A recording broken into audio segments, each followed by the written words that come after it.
माँ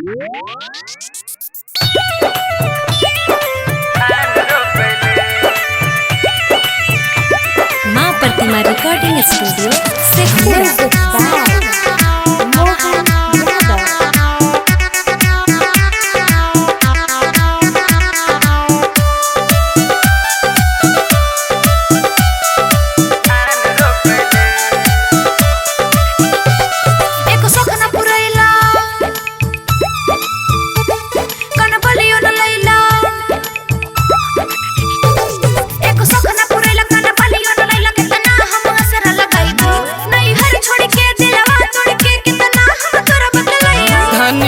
ढेर दिन कहीं फुटाने चलन अब धान रोपले धनी ढेर दिन कहीं फुटाने चलन अब धान रोपले।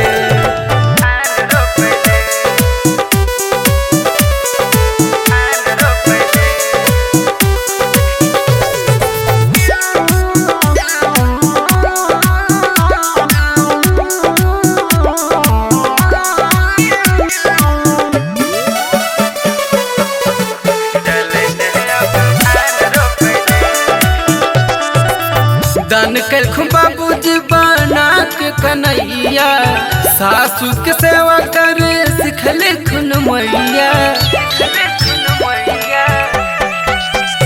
जदे जीत नहीं तो कर दियल हो जैते बेकार हमरा ताना मारो है अरे गाँव परिवार।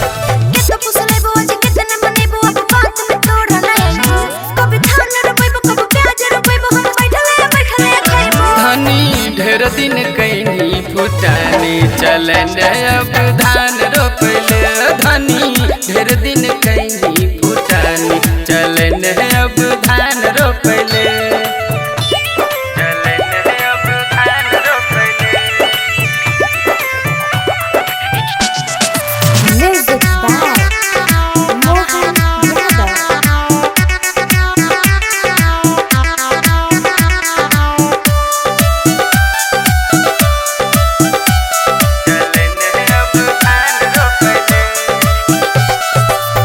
मिलतो सुख सभे किन देव गहना गौतम कुणाल के मान ले कहना। पैसा दे तो तोरा कीन देव होठा लाली बनबल जियो सीम देव।